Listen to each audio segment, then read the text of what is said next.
오늘의 주요 뉴스입니다. 코로나19 3차 대유행이 현실화됐습니다. 방역당국은 이를 공식화하면서 확산세가 지속한다면 2주가 지나지 않더라도 2단계 격상을 검토하겠다고 밝혔습니다. 중등교사 임용고시를 앞두고 노량진 학원가에서 20여 명의 집단 감염이 발생했습니다.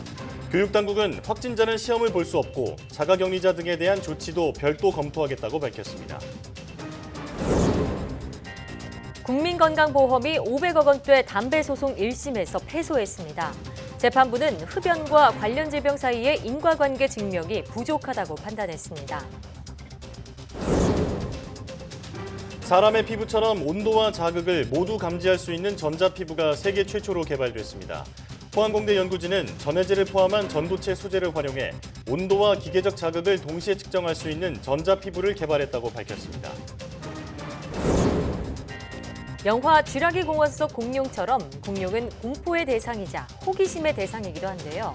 오늘 궁금한 S에서는 멸종한 공룡의 화석과 뼈를 통해 과거 공룡의 생태계에 대해 살펴봅니다.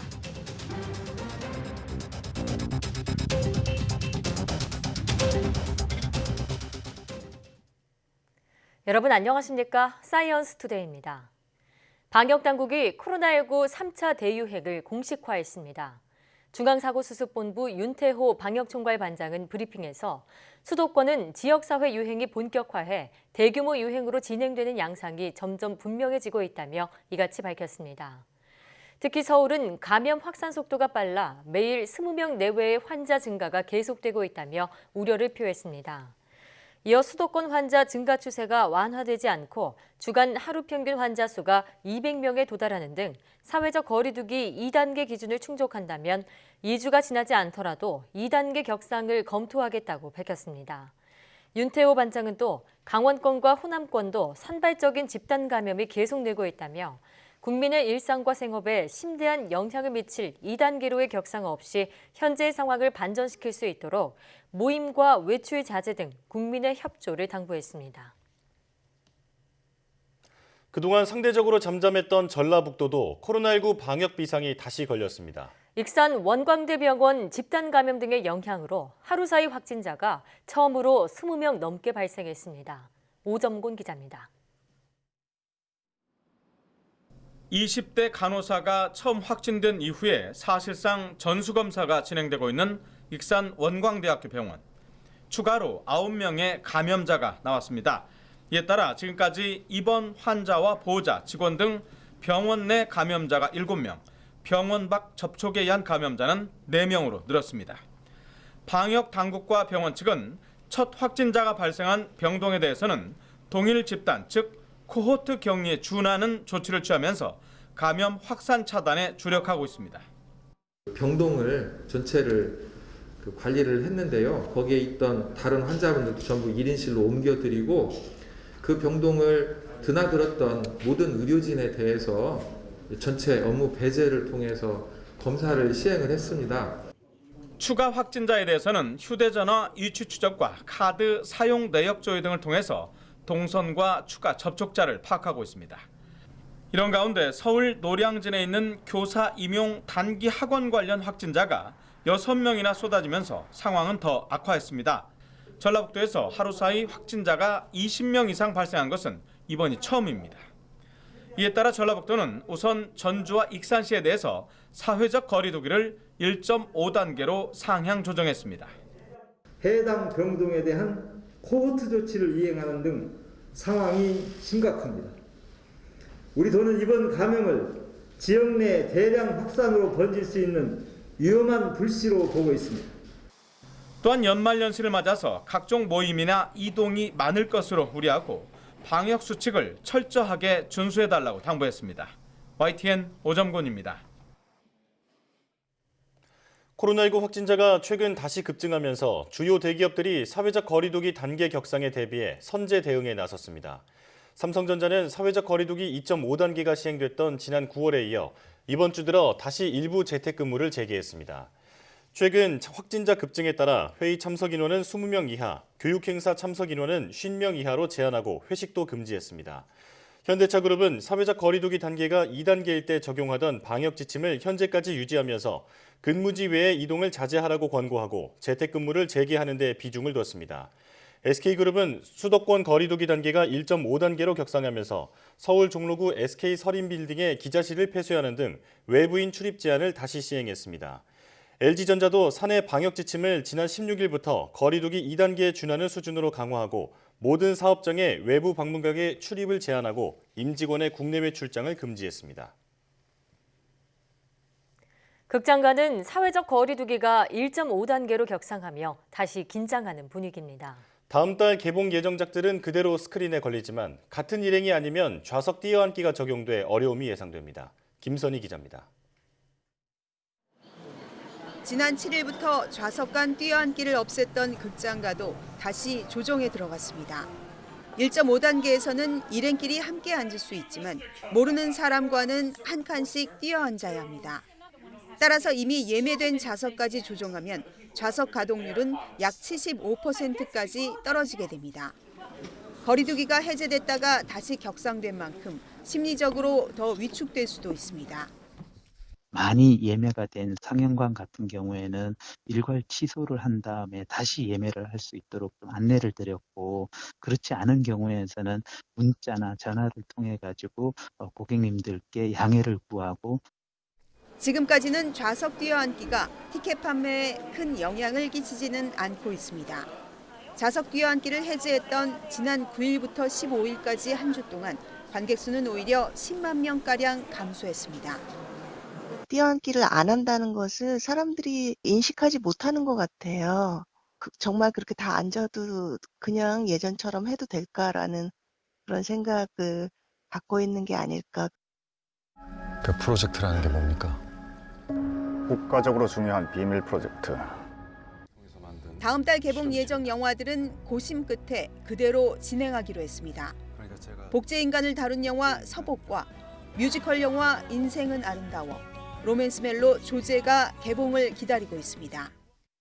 이제는 더 이상 늦추기가 어렵다는 좀 절박함이 있을 것 같고, 앞으로 언제 해결될지 모르는데 무기한 기다릴 수 없다라는 생각도 있는 것이고. 그나마 연말을 앞두고 관객이 다소 늘어날 것으로 기대했던 극장가는 다시 꽁꽁 얼어붙는 분위기에 실망감을 감추지 못하고 있습니다. YTN 김선입니다. 최신 첨단 무기들을 한자리에 모은 국내 최대 규모의 지상군 전문 방위산업 전시회인 DX 코리아가 열렸습니다. 하지만 코로나19로 일반인 공개가 취소되고 부스 간 거리두기가 시행되는 등 예전과는 모습이 많이 달라졌습니다. 이승윤 기자가 현장에 다녀왔습니다. 국내 최대의 지상군 전문 방위산업 전시회 DX 코리아가 코로나19를 뚫고 진행됐습니다. 병력 감축과 언택트 환경에 발맞춘 무인화 체계 등 4차 산업혁명 시대의 군사 기술인 밀리테크 4.0이 단연 화두였습니다. 연안에 침입하는 적을 찾아 공격하는 무인 경비정이 위용을 자랑합니다. 국내 최초 민군 협력 과제로 개발된 다목적 무인 차량은 보급품 수송과 부상자 후송, 전투 지원 임무를 맡게 됩니다. 국방부가 앞으로 한 5년간 100조 원의 방위력 개선비 중에서 80% 이상을 국내 구매로 활용하겠다는 어떤 생각을 갖고 있습니다. 미국과 공동 개발 중인 전기동력 분산 수직 이착륙기 버터플라이의 실물 모형도 처음 공개됐습니다.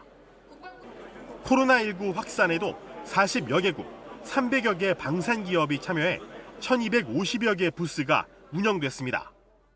We would like to thank the Korean defense community and the organizers for their determination in trying to re-normalize the dialogue. 코로나19로 인원수 조절과 부스 간 거리두기도 시행되는 등 과거 국내외 바이어들로 북적이던 모습과는 사뭇 달라졌습니다.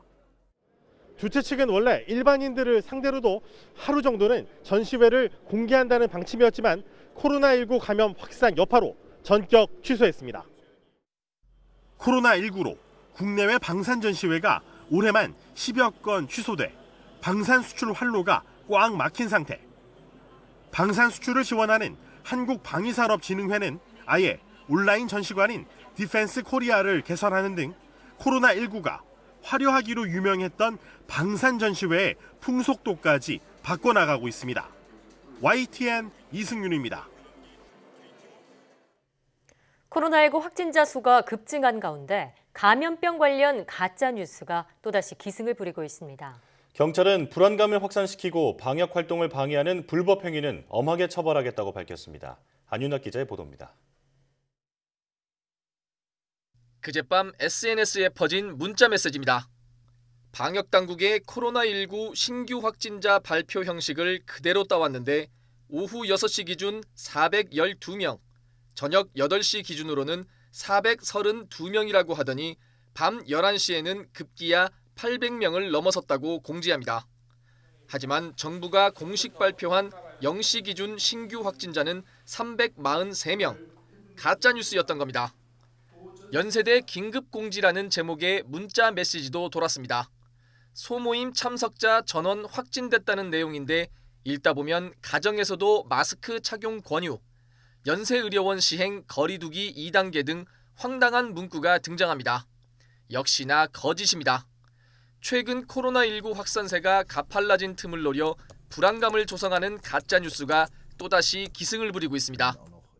지자체와 의료계, 온 국민이 합심하여 대응하고 있는 상황에서 사실 무근의 허위 정보를 유포하는 행동은 방역 활동을 저해할 뿐 아니라 국민 건강과 안전을 위협하게 됩니다. 앞서 코로나19 백신을 맞으면 몸에 무선 인식 칩이 삽입된다거나 감염병과 무관한 장소에서 환자가 발생했다는 등 허위 정보가 논란을 빚기도 했습니다. 경찰은 엄중 대응하기로 했습니다. 경찰청은 긴급 공지를 통해 질병관리청 등 관계기관과 허위사실 모니터링을 강화하고 생산자와 유포자는 끝까지 추적해 처벌하겠다고 강조했습니다. 사실 이런 부분들은 일반 국민들에게 큰 혼란을 주면 물론이고 방역당국에 대해서도 업무적으로 그 부담을 주는 요소이기 때문에 방역당국은 출처불명의 가짜 정보에 현혹되지 말고 공식 발표되는 내용을 바탕으로 개인 방역에 힘써달라고 거듭 당부했습니다. YTN 안윤혁입니다. 지난달 생산자 물가가 농수산품 물가가 다소 안정되면서 5개월 만에 떨어졌습니다. 한국은행에 따르면 지난달 생산자 물가 지수는 9월보다 0.5% 낮은 102.92로 집계됐습니다. 9월에 비해 농림수산품 물가가 9.6%, 전력, 가스, 수도, 폐기물 물가도 0.7% 각각 떨어졌습니다. 한은 물가통계팀장은 9월 태풍 장마와 추석 명절 수요 등으로 생산자 물가가 올랐는데 이런 기저효과와 함께 10월에는 농수산품 물가가 다소 안정되면서 전체 생산자 물가도 하락했다고 설명했습니다.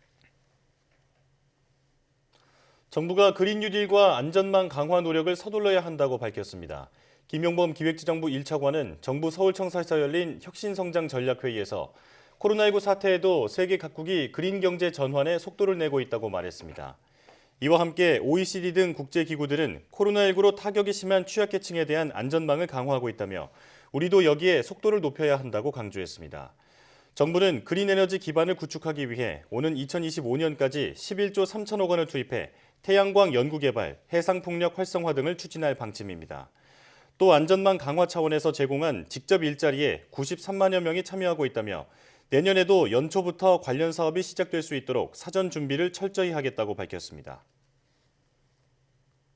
국민건강보험공단이 흡연 때문에 발생한 손실을 배상하라며 국내외 담배 회사들을 상대로 낸 500억 원대 소송 1심에서 졌습니다. 재판부는 흡연이 자유의지에 따른 선택의 문제고 관련 질병과의 인과관계에 대한 증명도 부족하다고 판단했습니다. 박석영 기자의 보도입니다. 지난 2014년 건강보험공단은 국가기관으로는 처음으로 담배 회사를 상대로 530억 원대 손해배상 청구 소송에 나섰습니다. 하루 한 갑씩 20년 넘게 담배를 피우고 흡연 기간이 30년 이상인 환자 3,400여 명에 대해 공단이 부담한 보험료를 물어내라는 취지입니다. 6년여 동안 15차례 변론을 진행한 끝에 서울중앙지방법원은 1심에서 담배 회사들의 손을 들어줬습니다. 재판부는 우선 건보공단이 보험급여 비용을 지출하는 건 법에 따른 의무를 이행하는 것에 불과하다며 담배 회사 때문에 불이익을 당했다고 인정하긴 어렵다고 판단했습니다. 또 공단뿐 아니라 보험료를 받은 흡연자들도 담배 회사를 상대로 손해배상을 청구할 수 있는 자격은 없다고 봤습니다. 재판부는 담배 회사들이 법령에 따라 흡연이 건강에 해롭다는 경고문이나 청소년 판매 금지 문구를 담배값에 표시했다고 밝혔습니다. 그러면서 흡연을 시작하고 계속할지는 자유의지에 따른 선택의 문제라고 강조했습니다. 또 폐암 발병은 개인 생활 습관 등 흡연이 아닌 다른 요인들에 의해서도 발병할 수 있다고 판단했습니다. 인과관계가 인정되려면 다른 위험 인자가 있다고 보긴 어렵다는 게 증명돼야 하는데 그렇지 않았다고 설명했습니다. 건보공단 측은 충격적이고 안타깝다면서 앞으로도 담배 피해를 법적으로 인정받기 위해 노력하겠다고 밝혔습니다. 대단히 충격적이고 또한 안타까운 판결을 받게 되었습니다. 건강보험공단은 이 문제를 규명해 나가고 또 법률적으로도 인정받는 노력을 계속하도록 할 생각입니다. 한국금연운동협의회 역시 해외에서는 승소한 사례도 있는데 우리나라 사법부가 시대착오적 판결을 내렸다고 비판했습니다. 앞서 대법원은 지난 2014년 개인 흡연자들이 담배 회사 등을 상대로 낸 손해배상 청구 소송에서도 폐암과 흡연의 인과관계를 개별 상황에 따라 봐야 한다며 원고 패소 판결을 내렸습니다. 건보공단은 15,000쪽에 달하는 증거를 제출하며 6년 동안 소송을 진행했지만 과거와 마찬가지로 흡연과 폐암의 인과관계를 증명할 수 없다는 법원의 판단을 넘어서지 못했습니다. YTN 박서경입니다.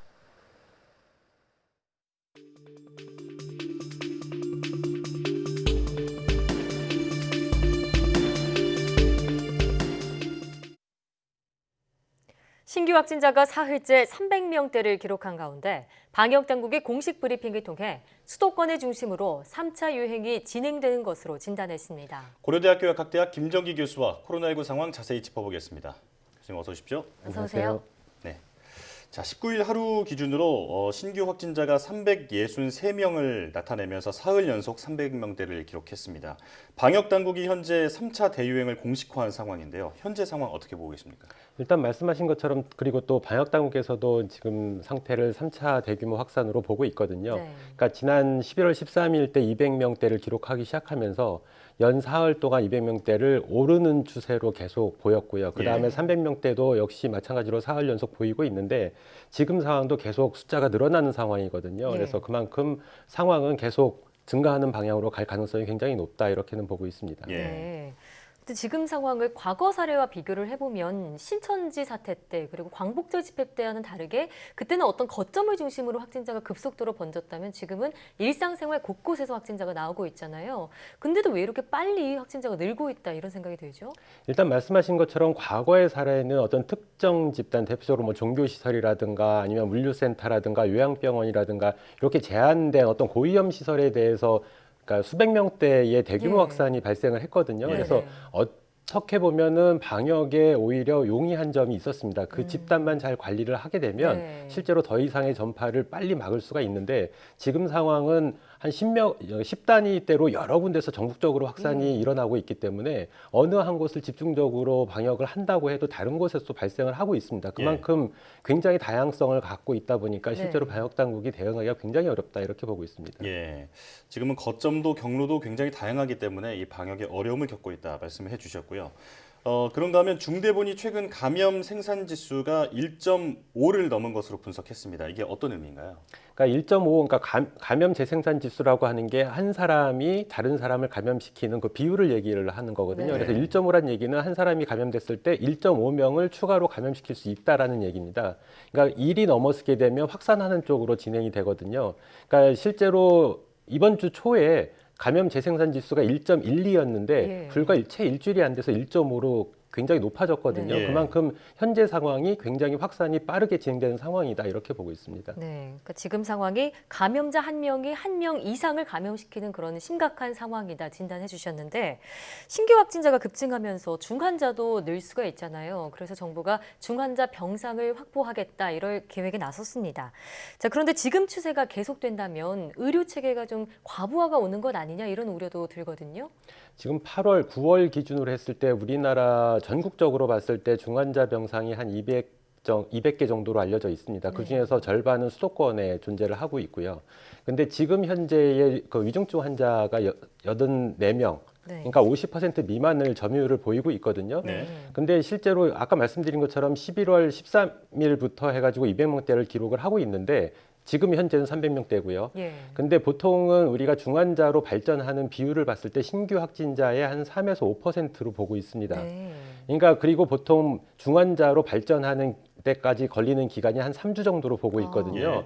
그러니까 지금 한 200명대를 보이기 시작한 지 한 일주일이 지났고요. 그다음에 한 2주 정도 후면 실제로 200명대를 보이는 시점부터 해가지고 위중증 환자가 발생하기 시작할 거다라고 보는데 아까 말씀드린 것처럼 신규 확진자의 3에서 5%이기 때문에 보통 지금 정도의 추세라면 하루에 10명 정도가 위중증 환자로 발전할 가능성이 굉장히 높다 이렇게는 보고 있는 거고요. 그 이전에도 100명대를 보였었습니다. 그러니까 누적해서 보면 실제로 한 2주, 빠르면 2주, 늦어도 3주 안에는 일단 이 중환자 병상의 부족 문제가 수면 위로 떠오를 거다 이렇게는 보고 있습니다. 그렇군요. 자, 그러다 보니 거리 두기를 매뉴얼대로 갈 게 아니라 선제적으로 2단계로 격상해야 한다는 의견도 많이 나오고 있습니다. 지금은 1.5단계 상황인데 적절하다고 보시는지요? 뭐 실제로 1.5단계, 그러니까 과거에 우리가 새로운 사회적 거리 두기 체계를 개편을 할 때 그 당시에 전국적으로 1단계를 적용을 했습니다. 근데 이전에 우리가 이제 사회적 거리 두기라는 개념이 형성되기 이전의 개념을 보면 실제로 과거의 감염병 위기 경보 단계를 뭐 관심, 주의, 경계, 심각 이렇게 4단계로 분류를 했었거든요. 그러니까 실제로 새로운 사회적 거리두기 1단계는 실제로 보면은 주의 정도 수준밖에 안 됩니다. 근데 당시 상황은 그렇지 않았거든요. 그러니까 주의라고 하는 거는 실제로 해외에서 어떤 감염병이 발생해갖고 국내로 유입됐을 때의 단계인데 실제로 그 당시에는 상당히 지역사회 감염이 좀 진행이 됐던 상황이었다라고 보고 있는데 너무 당시에 방역 조치를 완화하지 않았나. 그러니까 그것 때문에 실제로 지금 굉장히 빠른 전파세를 보이고 있다라고 보고 있고요. 근데 실제로 1단계에서 1.5단계로 넘어갈 때에도 매뉴얼 상에서 딱 맞게 적용을 했습니다. 근데 그 당시에는 지금보다는 상황이 훨씬 덜 심각했기 때문에 뭐 그럴 수 있다라고 판단을 할 수가 있는데 지금 같은 경우에는 굉장히 하루가 다르게 급속하게 확진자가 늘어나고 있거든요. 그래서 이렇게 매뉴얼 상에 딱 정확한 지침에 의해서 격상하는 것보다는 선제적으로 격상할 필요가 있다 이렇게는 보고 있습니다. 그러면 지금 정부가 일주간 2단계 기준에 다달한다면 다시 2단계로 격상하겠다 이런 방침을 밝혔는데 이건 역시도 선제적인 대응이 필요하다 이런 입장이신가요? 지금 1.5에서 2단계로 넘어갈 때 지금 3개의 카테고리가 있습니다. 그래서 첫 번째 거는 이제 수도권 지역 같은 경우에 실제로 1.5단계 적용 이후에 그러니까 2배로 넘어선, 그러니까 얘기하면 수치로 얘기하면 200명이 일주일 동안 보일 때 2단계 격상을 하는 거고요. 그리고 권역별로 2개 이상에서 1.5단계가 진행이 될 때, 그리고 세 번째는 전국적으로 300명대 규모를 보일 때 일주일 동안 이렇게 보고 있는데 이 카테고리 중에서 가장 선제적인 어떤 매뉴얼 상이라고 보면 전국적으로 300명이라고 볼 수가 있습니다. 그래서 지금 300명대를 보인 지가 이미 사흘이 됐고요. 앞으로 2, 3일 정도면 일주일 조건이 맞습니다. 그래서 그 조건이 맞으면 어쨌든 매뉴얼 상 중에서 가장 선제적인 조치를 취하는 게 맞겠다 이렇게 보고 있습니다. 자, 3차 대유행에 공식화된 국내 상황 짚어봤고요. 다음은 백신 이야기 나눠보겠습니다. 미국 화이자가 백신 긴급 사용을 신청할 예정인데 이 긴급 사용 신청 하게 되면 어떤 점이 유리한 건가요? 일단은 긴급 사용 승인 신청이라고 하는 그 말 그 자체로 긴급이라는 말이 들어가잖아요. 원래 백신의 개발 단계는 굉장히 오래 걸리는 단계인데 지금 코로나19 상황이 전 세계적으로 굉장히 심각하다 보니까 빨리 이 프로세스를 빨리 진행하는 겁니다. 그래서 일정 조건만 맞으면 혹시나 일정 부분이 조건이 안 맞더라도 특이적인 어떤 부작용만 없으면 아마 승인을 하는 이런 절차가 긴급 승인 사용 절차거든요. 그래서 굉장히 빨리 이례적으로 빨리 진행되는 단계다 이렇게 보시면 될 것 같습니다. 자, 오늘도 코로나19 상황 살펴봤는데 특히 40대 이하에서 국내 감염이 심각한 상황인 만큼 이 젊은 층들이 방역에 협조하는 게 굉장히 중요한 시점이라고 볼 수 있겠습니다. 자, 지금까지 고려대학교 약학대학 김정희 교수와 함께 말씀 나눠봤습니다. 오늘 말씀 고맙습니다. 고맙습니다. 감사합니다.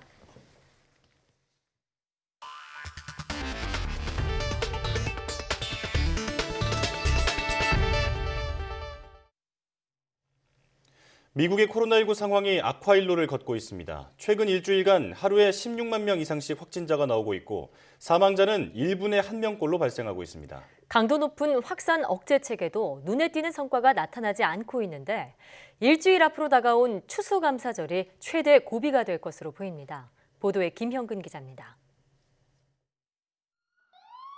현재 미국의 코로나19 상황은 봄철 1차 확산 때와는 확연히 다릅니다. 일부 지역 중심으로 확산하는 게 아니라 미국 전역이 집중 발생 지역, 이른바 핫스팟입니다. 무려 44개 주에서 최근 일주일간 신규 확진자가 그 전주보다 10% 이상 늘었습니다. 감소한 곳은 하와이 한 곳뿐입니다. The surge that we thought we were having then was really nothing compared to what we're experiencing now. We're more than double where we were back in May, and it's tiring. 하루 신규 확진자도 지난 13일에 이어 다시 17만 명을 넘어섰습니다. 최근 일주일간 하루 평균 신규 확진자도 16만 1천여 명으로 최다 기록을 또 갈아치웠습니다. 그전 일주일과 비교해 무려 27%나 상승한 수치입니다. 하루 사망자도 1,800여 명으로 6개월 만에 최다치를 기록했습니다. 1분당 1명 이상꼴로 코로나19에 희생된 셈입니다.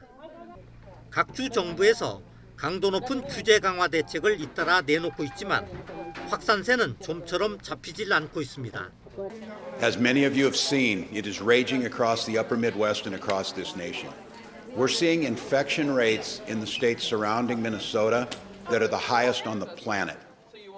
보건 전문가들은 일주일 앞으로 다가온 미국 최대 명절인 추수감사절이 최대 고비가 될 것으로 보고 있습니다. 이에 따라 각 주 정부는 확산의 매개체가 될 가족 모임을 억제하는 데 전력을 기울이고 있습니다. YTN 김영근입니다. 추수감사절을 앞두고 미국 의사협회가 방역 수칙을 지켜달라는 대국민 호소문을 발표했습니다. 미국 의사협회는 홈페이지를 통해 추수감사절이 다가오면서 코로나19 환자가 급증하고 있다면서 바이러스 확산을 막고 친구와 가족들의 감염 위험을 줄이기 위해 책임감 있는 명절 보내기를 해달라고 촉구했습니다. 그러면서 독립기념일과 노동절, 헬로윈데이 등 기념일과 축제를 전후해서 확진자가 급격히 늘어나는 흐름이 반복되고 있다고 지적했습니다. 협회는 모두가 지쳐있고 가족 및 친지와 함께 명절을 즐기고 싶겠지만 심각한 위기를 고려해 마스크를 쓰고 사회적 거리 두기를 지키는 책임감 있는 명절을 당부한다고 밝혔습니다. 미국 식품의약국 FDA가 코로나19 중증 환자를 위해 현재 쓰이고 있는 렘데시비르와 관절염 치료제 바리스티닙을 동시에 사용할 수 있도록 긴급 사용 승인을 했다고 AP 등 외신이 보도했습니다. 외신들에 따르면 FDA는 두 약의 동시 사용을 긴급 승인하면서 사용 대상을 산소 치료가 필요한 성인 입원 환자와 2살 이상의 어린이로 한정했습니다. 이번 승인은 미국 국립알레르기 전염병 연구소의 지원으로 시행된 코로나19 입원 환자 임상시험 결과에 따라 이루어졌습니다. 분석 결과 렘데시비르 단독 사용 환자보다 렘데시비르와 바리스티닙 동시 사용 환자가 코로나19 회복 기간이 평균 하루 정도 단축됐습니다. 한편 세계보건기구 WHO는 코로나19 입원 환자에 대한 렘데시비르 사용을 추천하지 않는다고 밝혔습니다. WHO는 보도자료를 통해 사망률과 인공호흡기의 필요성, 임상적인 증상 호전 시간 등 중요한 결과에 따라 렘데시비르가 의미 있는 영향을 미치지 않는다고 지침개발그룹 전문가 패널들이 결론을 냈다며 이같이 전했습니다. 그러면서 위해 가능성뿐 아니라 비교적 높은 비용 등을 고려했을 때 적절한 권고라고 판단한다고 말했습니다. 앞서 WHO는 지난달 16일 코로나19 치료제 후보군에 대한 효능과 안전성을 검증하는 연대 실험의 중간 결과 렘데시비르가 코로나19 환자의 입원 기간과 사망률을 줄이는 데 거의 효과가 없는 것으로 나타났다고 밝힌 바 있습니다. 코로나19 백신 개발의 선두 그룹인 독일 바이오엔테크의 최고 경영자가 다음 달 백신의 유통 가능성을 재차 언급했습니다. 우구어자인 바이오엔테크 CEO는 현지 시간 19일 AFP통신과 인터뷰에서 화이자와 함께 개발 중인 코로나19 백신이 올해 안으로 미국과 유럽 지역에서 사용 승인을 받을 가능성이 있다고 말했습니다. 자힌 CEO는 우린 전속력으로 일하고 있다면서 모두 매우 긴밀하게 협력한다면 우리는 12월에 백신을 유통하기 시작할지 모른다고 강조했습니다. 그는 백신의 긴급 사용을 위한 서류를 오는 20일 미국 식품의약국에 제출할 것이라고 확인했습니다. 국내에 위탁 생산돼 상대적으로 공급이 원활할 것으로 보이는 아스트라제네카 백신 임상 결과에도 관심이 쏠리고 있습니다. 영국 옥스퍼드 대학교와 아스트라제네카가 공동 개발 중인 코로나19 백신의 3상 결과가 다음 달 25일 이전에 발표될 예정입니다. 김원배 기자입니다. 영국 옥스퍼드대 연구팀의 앤드루 폴라드 소장이 현지 시각 19일 BBC 라디오와의 인터뷰에서 크리스마스 이전에 코로나19 백신의 임상 3상 시험 결과를 발표할 수 있을 것이라고 말했습니다. But we are optimistic that we'll be able to do that before Christmas, and obviously we'll share that with you as soon as we can at that point. 폴라드 소장은 이어 백신 개발은 화이자, 모더나와의 경쟁이 아니라며 서두르지 않을 것이라고 강조했습니다. 옥스퍼드 대학과 다국적 제약사 아스트라제네카가 공동 개발하고 있는 코로나19 백신은 8월부터 임상 3상 시험이 진행되고 있습니다. 화이자, 모더나가 개발한 mRNA 백신과 달리 이 백신은 침팬지에서 발견되는 감기 바이러스를 약화해 만들었습니다. 옥스퍼드대와 아스트라제네카는 현지 시각 19일 560명이 참가한 임상 2상 시험 결과를 발표했는데 강력한 면역 반응을 유발한 것으로 나타났습니다. 특히 감염 시 중증이 되기 쉽고 사망 위험이 큰 고령층에서도 강한 면역 반응이 나타났습니다. 옥스퍼드대와 아스트라제네카의 백신은 1회 접종 가격이 $4, 우리 돈으로 약 4,500원을 제시한 것으로 알려져 화이자나 모더나보다 훨씬 저렴합니다. YTN 김원배입니다.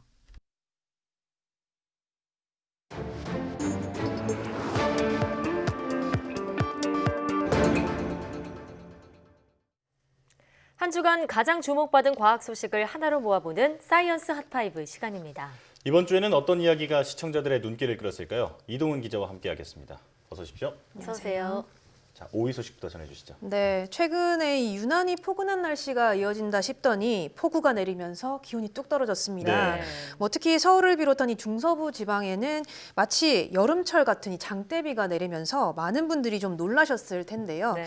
이번에 내린 비의 양을 좀 보면요. 이 수도권에는 아침 한때에 호우특보가 내려지면서 시간당 20에서 30mm의 아주 장대비가 쏟아졌습니다. 이 서울의 공식 기록도 이 86.9mm로 11월 기준으로 하면 역대 최대의 강우량을 기록을 했는데요. 예. 기상 관측이 시작된 1907년 이후에 113년 만에 가장 심한 가을 폭우였습니다. 네. 이렇게 이례적인 폭우가 쏟아진 이유는 기온차로 인해서 이 대기가 불안정해졌기 때문인데 이 따뜻한 남풍이 불면서 기온이 봄에서 초여름 수준까지 갑자기 치솟았고요. 예. 여기에 이 북서쪽에서 찬 공기를 포함한 강한 저기압이 남하하면서 이 중서부 지방에 이 벼락과 돌풍을 동반한 아주 강한 비구름이 만들어진 겁니다. 네.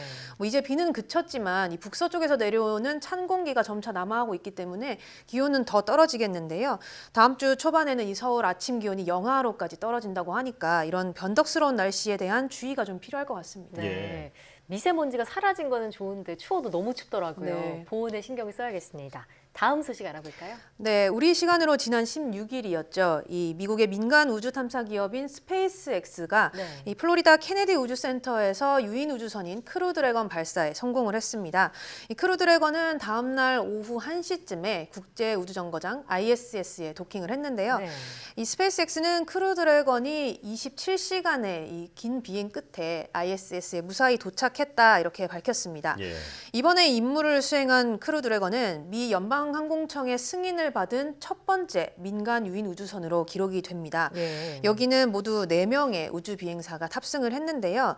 이분들이 직접 이 크루 드래건에 리질리언스라는 이름을 붙여줬다고 합니다. 네. 이 리질리언스라는 게 우리말로는 회복이라는 뜻인데요. 올 한 해에 이 전 세계가 인류가 이 코로나19를 비롯해서 다양한 시련을 겪으면서 이 어려운 시간을 보냈는데 물론 지금도 보내고 있지만 그렇죠. 결국은 이걸 다 이겨낼 수 있다, 이겨낼 것이다 이런 의미를 담았다고 합니다. 이번에 이 탑승한 이 4명의 우주인은 6개월 동안 ISS에서 임무를 마치고 돌아올 예정인데요.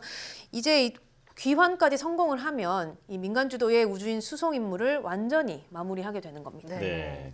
자, 우주선에 왜 이름을 그 리질리언스, 회복이라고 달았을지 궁금했었는데 이런 어려운 시기를 이겨낼 수 있다 이런 의미가 있었군요. 네. 자, 3위 소식은 어떤 건가요? 네, 이제 뭐 코로나19 관련된 소식을 얘기를 좀 해봐야 될 것 같은데요. 뭐 전 세계인들이 코로나19로 올 한해 힘든 시기를 겪고 있죠. 그런데 이 코로나19가 내년에는 더 심각한 식량 문제로 이어질 것이다 이런 경고가 나왔습니다. 네. 이 세계 식량 계획의 데이비드 비즐리 사무총장이 한 인터뷰에서 밝힌 내용입니다. 재정적으로 충분한 대비가 없으면 상황이 올해보다 악화하면서 내년에는 세계적으로 엄청난 규모의 기아가 발생할 수 있다 이런 이야기인데요. 현재 뭐 전 세계적으로 코로나19가 재유행을 하면서 곳곳에서 또다시 봉쇄 조치가 내려지고 있는데 특히 여러 나라가 이렇게 국경을 닫으면서 농산물 공급망이 멈췄기 때문에 저소득급 국가의 경우는 더 고통이 심해지고 있다는 겁니다. 예. 이미 지난 10월에 세계 식량기구와 유엔 식량농업기구가 앞으로 한 3개월에서 6개월이면 이 세계 한 20개국 정도가 식량 위기에 직면할 수 있다 이렇게 밝힌 적이 있는데 실제로 기아를 막기 위해서는 내년에 $150 정도, 우리 돈으로 이 16조 6천억 정도가 필요하다고 합니다. 네. 비즐리 사무총장은 이 정도의 자금을 확보하지 못한다면 약 30개국 정도가 이 기근에 시달리게 될 것이다 이렇게 경고를 했습니다. 네. 정말 코로나19가 사회의 양극화를 더 심화시키고 있다 이런 생각이 듭니다. 네. 자, 여전히 전 세계가 코로나19 재확산으로 심각한 상황인데 최근 유럽에서는 집단 면역을 시도했던 스웨덴이 타격을 입고 있다고요. 네, 그렇습니다. 이 스웨덴의 경우는 올해 한 4, 5월쯤에 유럽의 코로나19가 확산할 때쯤 조금 다른 선택을 했습니다. 이 이동 제한이나 뭐 영업장 폐쇄 같은 고강도의 봉쇄 조치 대신에 집단 면역이라는 새로운 방식을 택한 건데요. 예. 이 사회 구성원의 상당수가 감염이 된 뒤에 항체가 생기면서 집단 전체의 면역력을 확보하겠다 이런 전략이었습니다. 네. 그런데 지난 6월에 이미 인구 100만 명당 사망자가 450명에 달하면서 이 방식이 잘못됐다 이런 비판이 끊이지 않았는데요. 결국 스웨덴 공공보건청장이 코로나19 대처에 우리가 좀 미흡했다 이렇게 인정을 하면서 집단 면역 실험이 사실상 실패했다 이렇게 결론이 났습니다. 네. 오히려 그 사이에 코로나19가 아주 빠르게 퍼지면서 스웨덴의 경우는 이 북유럽에서 가장 큰 타격을 입은 국가로 꼽히게 됐는데요. 네. 스웨덴 정부는 이 그동안의 느슨한 방역 조치가 효과를 거두지 못했다 이렇게 밝히면서 강력한 봉쇄 조치를 이제는 도입을 하기로 했습니다. 그래서 이 오는 24일부터는 공공장소 모임을 8명까지로 아주 소규모로 제한을 하고요. 예. 또 연말 모임 같은 경우도 취소해라 이렇게 강력히 권고를 했는데 뭐 그동안 정부 대처에 우려가 컸던 시민들은 이런 봉쇄를 강화하는 이런 조치에 아주 긍정적인 반응을 보이고 있습니다. 시민들은 반기고 있군요. 그렇군요. 자, 결국은 뭐 적극적인 방역 대처가 옳았다는 게 또 한 번 증명이 된 게 아닌가 네. 이런 생각이 듭니다. 네. 자, 이번 주 가장 주목받은 소식은 어떤 건가요? 네, 뭐 아무래도 이번 주에는 코로나19와 관련해서 백신 개발에 이런 잇따른 성과들을 뭐 빼놓을 수가 없을 것 같은데요. 뭐 화이자와 바이오엔테크가 코로나19 백신의 임상시험 최종 결과에서 95%의 예방 효과를 확인했다 이렇게 밝혔고요. 또 이 모더나의 경우도 백신의 예방 효과가 94.5%에 달한다 이런 결과를 공개를 했습니다. 네. 뭐 화이자는 이제 이 식품의약국 FDA에 긴급 사용 승인을 신청하겠다 이렇게 밝혔는데 미 보건당국도 긍정적인 입장을 보였습니다. 이 FDA는 다음 달 화이자와 모더나의 백신과 관련을 해서 잇따라 이 자문단 회의를 열 계획인데 여기서 이 승인 여부를 결정하게 됩니다. 보건당국은 이 신속한 승인이 이뤄질 수 있다고 보고 있고요. 빠르면 몇 주 안에도 이 백신을 승인하고 또 공급하는 과정을 진행할 수 있다 이렇게 밝혔는데 공식적인 이 최종 승인은 이 긴급 사용이 승인된 확정된 뒤에 한 3개월 뒤쯤 될 것으로 보입니다. 각국이 백신 확보에 열을 올리면서 우리 정부도 이 제품 구매를 검토하고 있다 이렇게 밝혔는데요. 네. 먼저 국민 전체의 60% 정도가 맞을 수 있는 정도의 물량을 확보를 하겠다고 얘기를 했고요. 늦어도 내년 이맘때쯤이면 이 백신 접종을 다 마무리할 수 있지 않을까 이렇게 내다보고 있습니다. 예. 네. 백신 확보를 위한 정부의 노력과는 또 별개로요. 이 백신의 안전성에 대한 신중한 접근이 필요하겠습니다. 이동훈 기자 오늘 얘기 잘 들었습니다.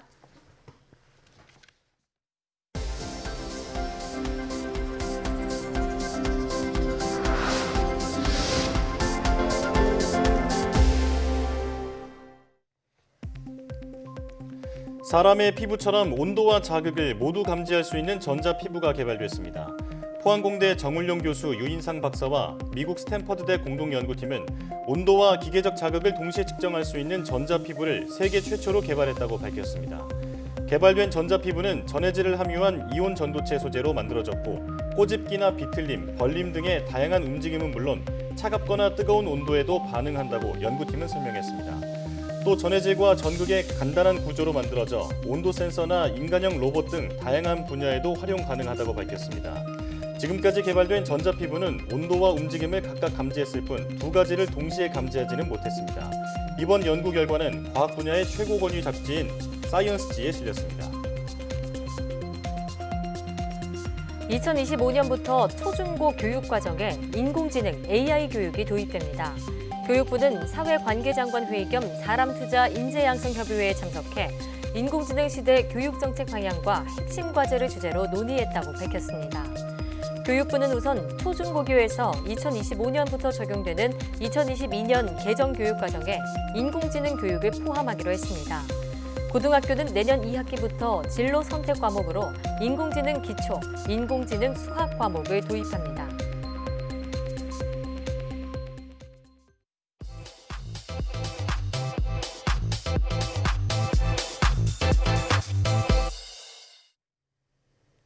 과학에 대한 모든 궁금증을 풀어주는 궁금한 헬스 시간입니다. 공룡은 지구상에서 멸종됐지만 남아있는 화석과 뼈를 통해서 공룡들의 상태를 추정해 볼 수 있는데요. 최근에도 새롭게 밝혀진 사실들이 많아서 공룡 연구가 더 활발하게 이어지고 있다고 합니다. 재미있는 공룡의 생태에 대해 지금 바로 화면으로 만나보시죠.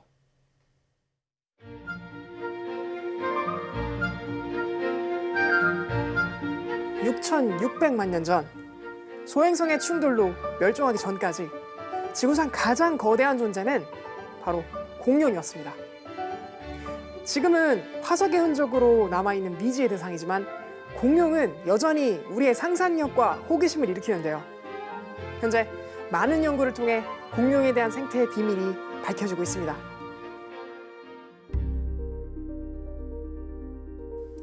영화 쥐라기 공원을 보면 공룡의 딱딱한 알이 쩍쩍 갈라지며 새끼 공룡이 태어나곤 하는데요. 영화에서 보는 것처럼 공룡의 알이 딱딱한 껍질로 이루어졌을 거라고 생각할 수 있지만 거북이나 뱀처럼 말랑말랑한 알을 낳았다는 사실이 처음으로 밝혀졌습니다.